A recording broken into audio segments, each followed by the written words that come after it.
be able to tell. Yeah, you wouldn't really be able to tell how tall someone is if all you knew them is from the internet box. You Yeah, might though, like don't tall people sort of like it's like looking at a dinosaur. The movements of a dinosaur would sort of tell you how loping it is. but I think you can trick that. I What do think you mean if that you're intentionally on Zoom trying to act lo- lopey?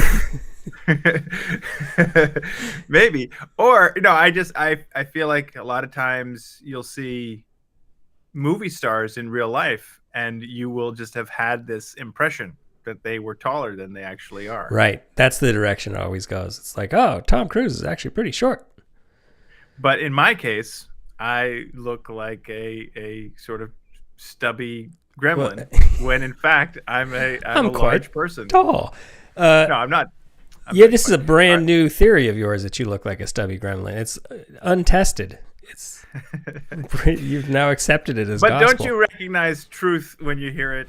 I mean, how many peer-reviewed studies do you really need? Maybe it just I had one piece of anecdotal evidence, well, two now, because I met somebody else who I'd only met online through work calls and stuff. We went on that retreat, and they were very surprised that I was like, I feel like the impression that I got, I couldn't put it into words until now, but the impression that I think they had was they were surprised that I was a person with good posture. oh god, No, no, no. it's like They such just a That's very specific, and backhanded they didn't say compliment. that at all. They just said that, like, in person, I was a much more, I see. I don't know, I don't know, you found a way to healthier. translate it into an extremely backhanded compliment. Yeah. You actually you look like decently healthy in person. You not what I expected. In the 10% of your life that you get to be out in the world, you actually seem Yeah. normal, I as really opposed. thought you were going to be quite a freak. Yeah, I don't think I think freak is going too far. I Sorry. challenge that. Sorry. I wouldn't think people think that about me. They just think I'm a like a kind of like Gimli-ish. what is, I don't even know what that means, but I could tell by your expression what it communicated. Yeah, like a dwarf who has anger management problems. This is probably a new phenomenon now of like meeting people in person, which I guess will occasionally happen now with people that you've only met remotely. I mean, I guess this was always a thing, but maybe more common now. Yeah, and I guess in some ways maybe we just don't imagine someone. Yeah, there's an awkwardness to be like, oh, you have flesh and bones, and now what do I shake your elbow, bump you, or do we hug, or this is like you Yeah, were very them, nicely contained in this little box. and you learned the etiquette, which you do. You have to do that with every relationship, don't you? You have to sort of like, how do we greet each other, and like with those relationships, you've already established the way we greet each other is Yeah, awkward banter about these subjects, for instance. for instance. Well, Now good. what? So, That was yeah, tumbleweeds, but it actually had some nice like wind effect, or maybe it was not nice wind effect. Anyway, go ahead. You were sewing.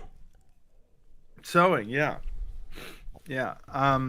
I was gonna ask you what you've been up to. Have you gotten you the last time we talked? You were 2 weeks off of creative. Have you touched anything in the last week? I have, but in the slog side, we've talked about this. There's like the inspiration and the like creation, and then followed by the slog to actually try to make it happen. So I have gone back to it in the slog side of just the logistics of trying to make stuff happen, find an editor for this project, and reach out to a bunch of people, and so that's good. I mean, I that's you got to do that stuff. That's that's the part that you really should get credit for.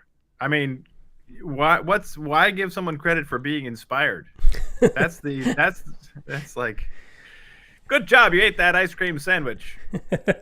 Well, yeah, but that's underselling the what it takes to get yourself into the eating an ice cream sandwich requires no. You had to go to the store and think Yeah, ahead and get that ice cream sandwich. Or it was left over from that one time you had it months ago, and it's like it's got the ice crystals on it in the back of the and you then in just self-loathing you crammed it down. Yeah, that's the perfect self-loathing act, because it's just like, this is pleasure, but it looks sort of gross. Nobody else wants this. Yeah, it's not great. Yeah. Oh yeah, no.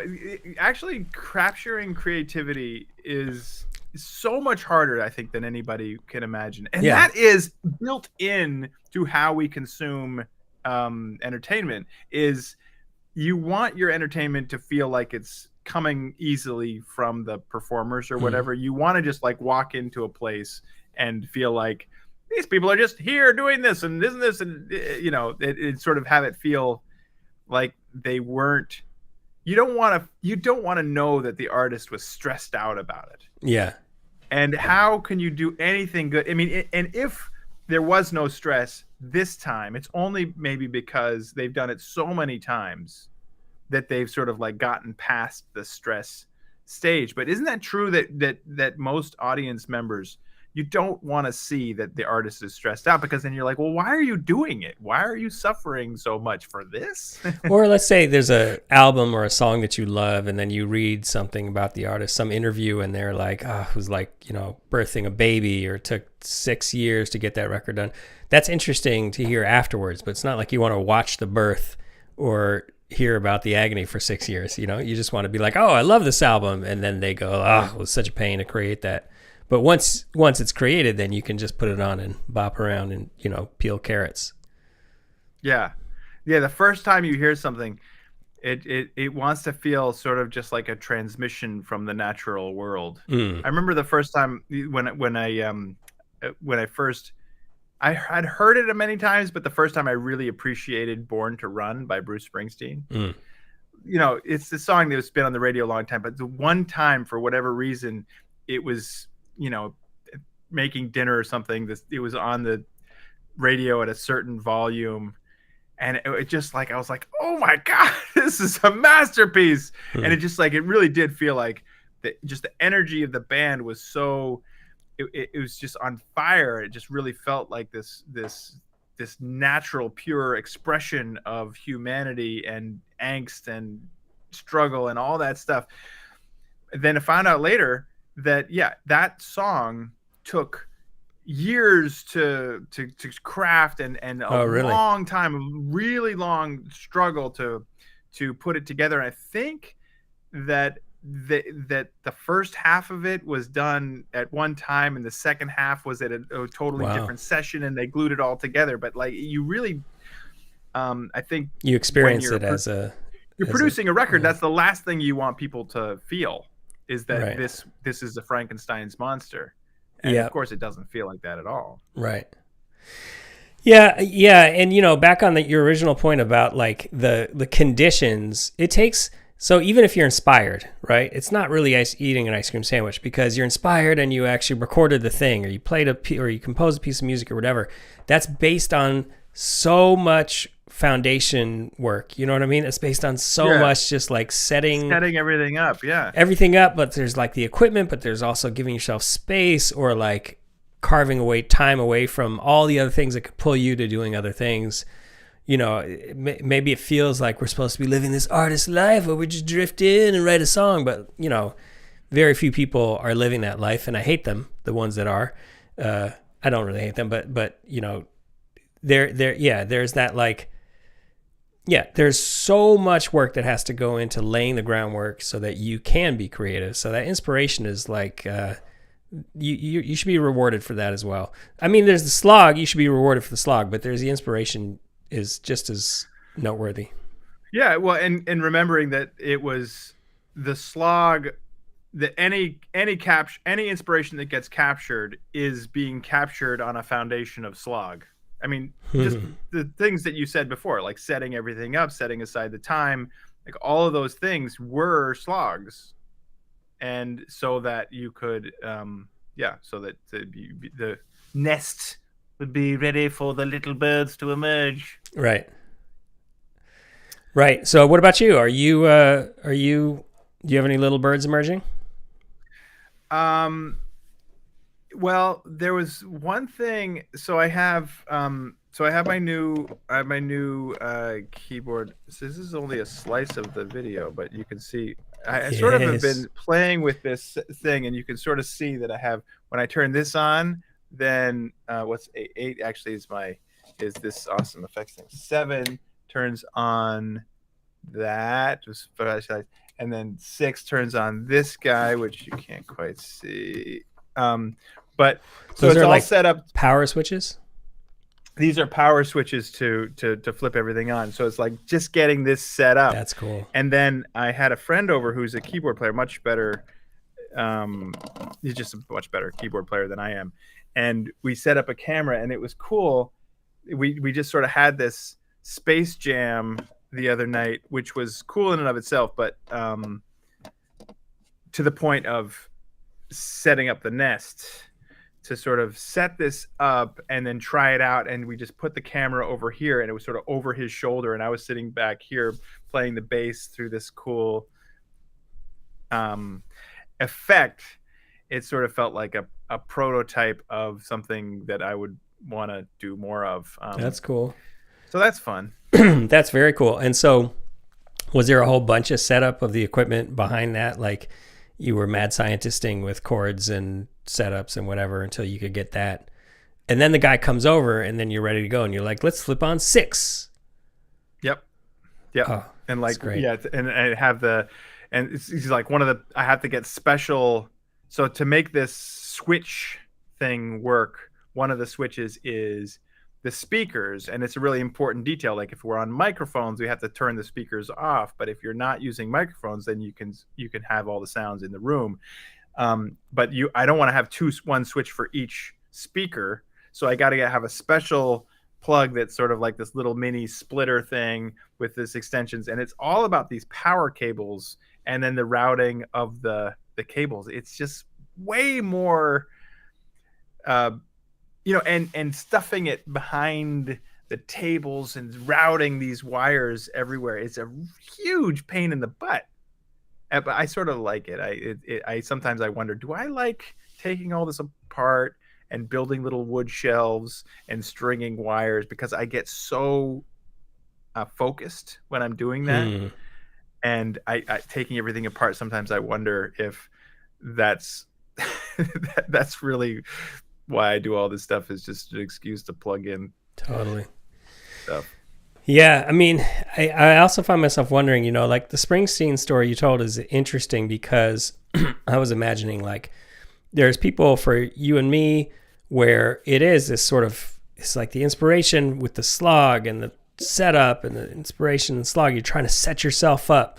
And then I'm thinking there's at least an ideal of like the 22-year-olds who are just playing rock and roll. And it's like, I don't know, what do you mean? It's not hard. We just show up and we're just angry and we just, and so I would have thought that like old classic Springsteen was in that category. It's not like the boss was working hard. He was just, he was working hard on the guitar, man. But not that it wasn't manufactured at all. It was just flowing like it does from the young people.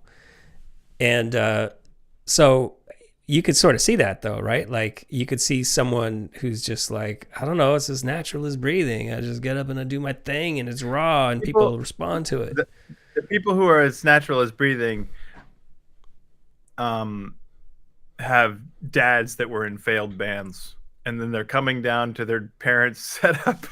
They're like, oh, interesting. Oh, there's a drum set that happens to be here with microphones set up, and oh look, you got bang on this. Okay, let's push that button and see what happens. It's just like, yeah, man, it's, if you start, there's a lot of people who are successful who have really successful parents, but a lot of the people who didn't have successful parents but who are working performers had parents who were performers. And what slice of of the population are performers? It's a pretty small slice. And if you take the percentage of people who had parents who were working somehow or struggling or hobbying in the creative arts, it's pretty seriously. It's pretty interesting. It's very proportionate. Yeah, or maybe there's a situation you might hear someone talk about how they went to some community center where there was a piano and a drum set up and whatever in the corner. No, you're skeptical of that. Well, anyway, I think it's I'm the sure it same happens point. sometimes. Yeah, the same point, which is like there's some facility somewhere where you can figure out how to do somebody set it up. And I do think that it probably comes from some sort of personal connection where if somebody young, they found some mentor who has laid a ton of groundwork, and I mean, I sort of think that I'm probably going to do that someday, is to start finding people that I can just help, because I think that they're talented and do stuff, and slightly begrudge that no one ever did it for me. Totally. What is when you're receiving your lifetime achievement award, you're like, underneath all of this was bitterness. As I'm receiving, I just want to say, I want to thank myself. I had no help, and all I did for every one of you, you bastards owe me. Thank you very much. Whatever happened to your great idea of like that residential? Remember they were inviting ideas for that former prison or whatever it was with the grounds. Yeah, it was such a great idea. I was actually just telling an artist friend of mine, Jeremiah, who came to visit Beacon recently, and is sort of scouting areas because this area is so impossible to live in. And I was telling him about this idea because it was like something he said that just led me to be like, oh yeah, that exactly would have fit this idea. Oh, cool. Yeah, well, I didn't ever pull together anything formally enough to, and I think that they ended up doing something boring with it. I don't know. It was a great idea, right? It was the idea that it was a place that you could go and exist as an artist, sort of like with what's the essential thing? That you have space to create, or that you don't have to pay rent?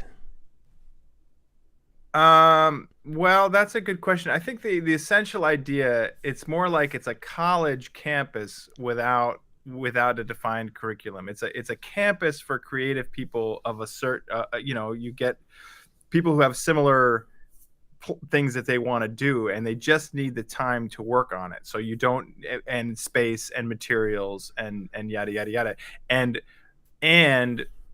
a hope of it is that it becomes semi-sustainable, maybe, so that you can it can either offer services like, I mean, I have this whole hope that something could be multi-generational, so that you could have kids around and also old people around, and that is actually part of the lifeblood of a community, is this multi-generational thing.